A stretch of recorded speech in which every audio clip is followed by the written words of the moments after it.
everybody. Thanks for joining in again. Today I want to talk about sacred ceremony.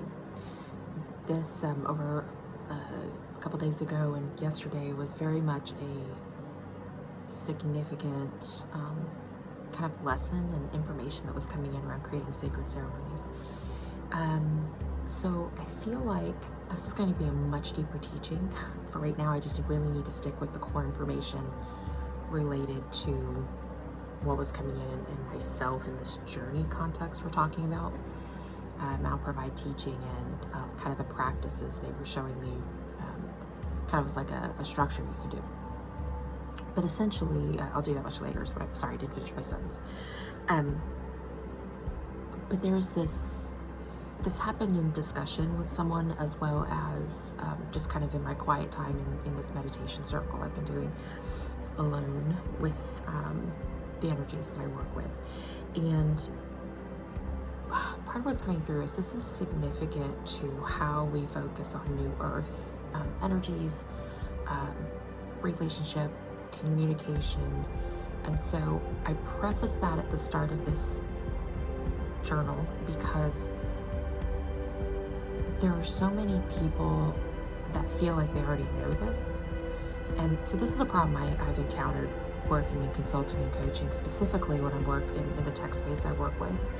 Working with a technologist, you can say a word and they kind of like shut off because they believe they understand the word, and then they just go on to the next part without hearing the context I'm bringing to it, because I go in talking about people, leadership, and culture, and they're talking about systems and software and processes. And I have to build a bridge of context for them to understand.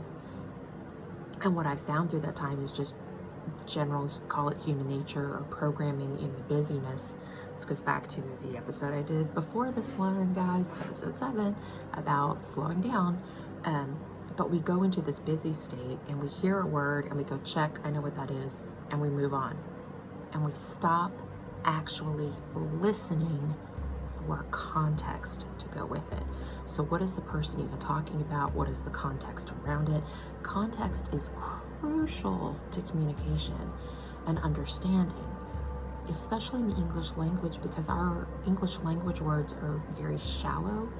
They don't have a lot of depth to them, and they're used in a lot of ways.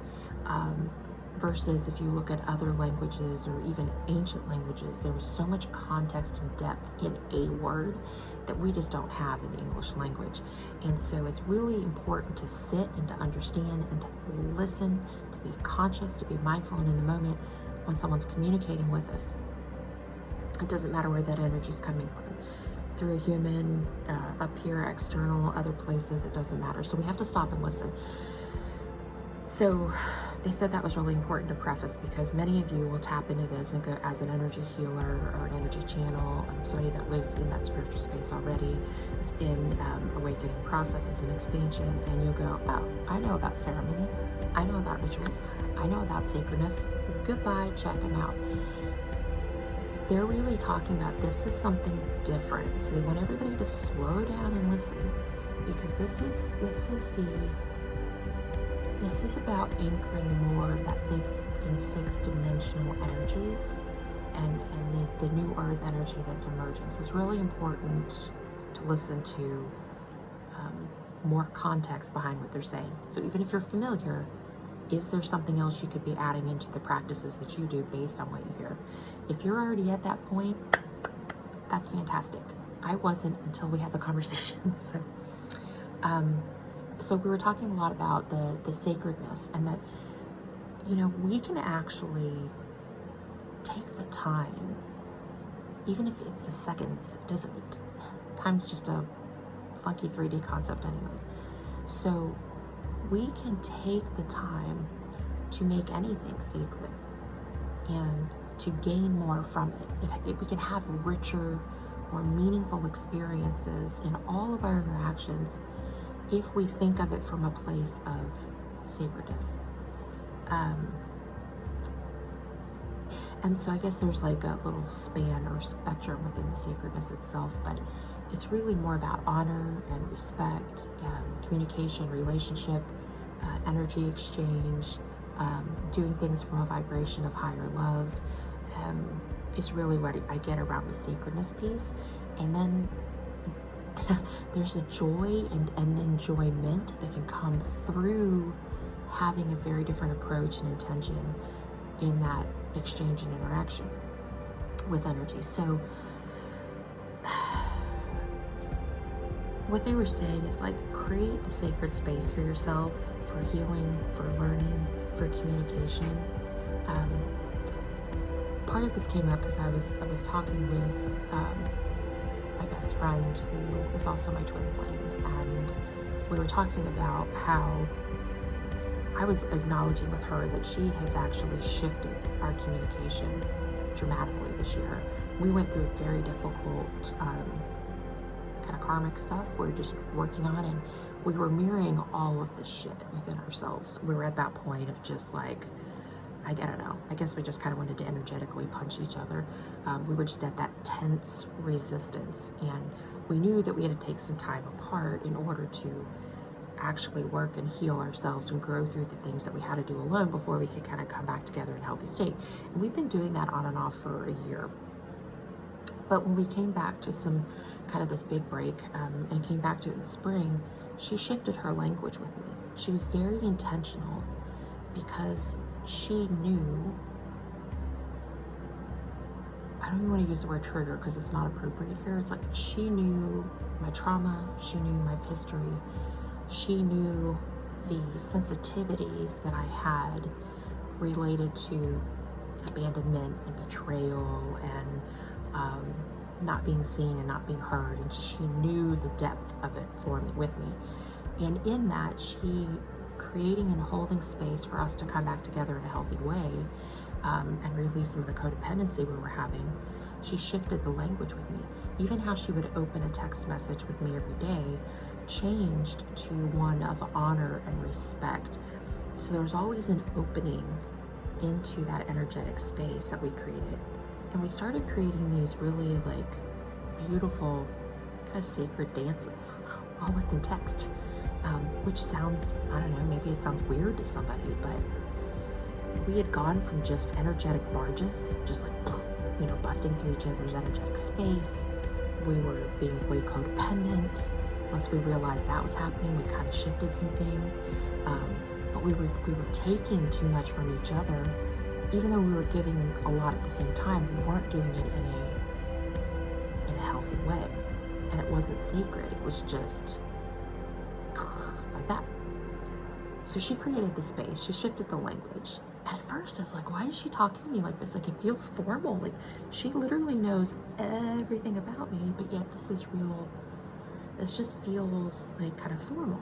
But I went with it because I thought, I need her. I want her back in here in my space all the time, so let's use it. But what it did is ended up soothing me, because that part of me that was raw from betrayal and trauma and discord, it needed sacred salve. It needed that tenderness to say, hey, it's okay. I see you and I honor you and I respect you, and let's do this differently. And through that process, we have, like I said, over the months, have created this beautiful way that we dance and exchange our energy now and talk to each other and share information, to where now our mirrors are these really beautiful, positive things. Like, we're hitting the same lesson at the same time, but we're learning from each other in the moment and seeing beauty instead of feeling like, right?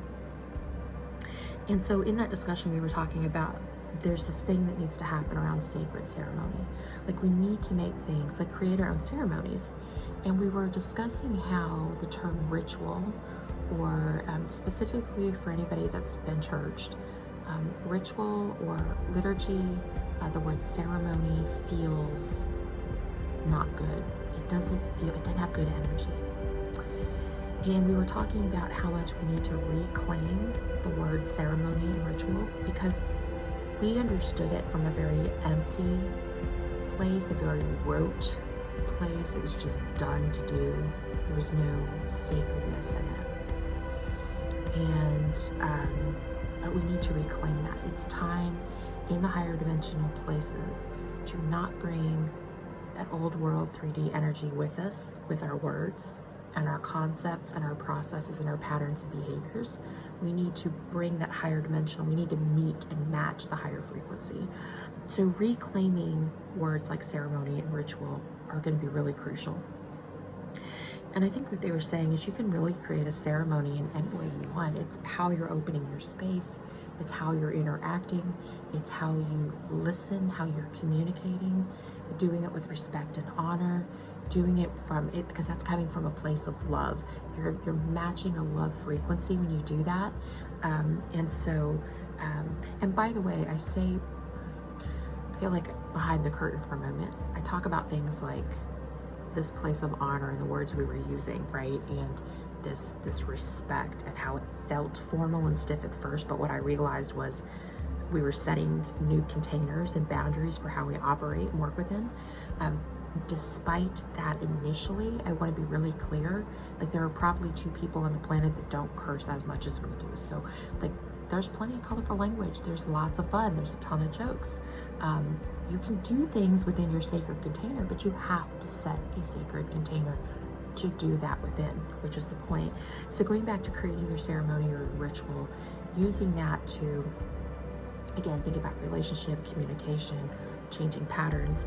And then lastly, I'll just say this is what I'm doing right now in terms of my dragon circle that I'm doing every day.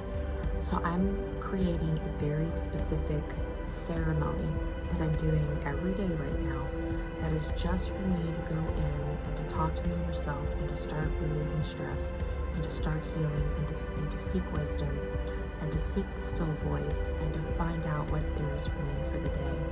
And I just want to encourage you, as I'm learning through this, that again, take your time to listen, because what has been very clear to me throughout this week, if you haven't heard me say it enough, I'll probably keep saying it. Those of us that are at a point that are well anchored in the 4th density, experiencing 5th, 6th, and higher energies, dimensional energies, that are really unlocking and activating more of our multidimensional selves, and more of the stuff is coming online. Your awareness has expanded pretty significantly. Those of us that are, again, identify light workers, way showers, filling your label doesn't matter. If you're actively building bridges for people to come up from the lower vibrations and heavier density into the new earth energies, then you have a responsibility to stop and ask yourself, is what you're teaching, if what you're doing, even personally at home in your own space, but if each of these things are still anchored somewhere in a practice or an energy in the old world, then look at it and ask, how do I elevate it and shift it up into the higher vibrational energy? Because like I said, what I'm learning, just to recap and end, is everything they're showing me right now is setting precedent for the new earth energy and the future that we're asking to see emerge. So thanks for watching, guys. I'll talk to you in the next one. Bye.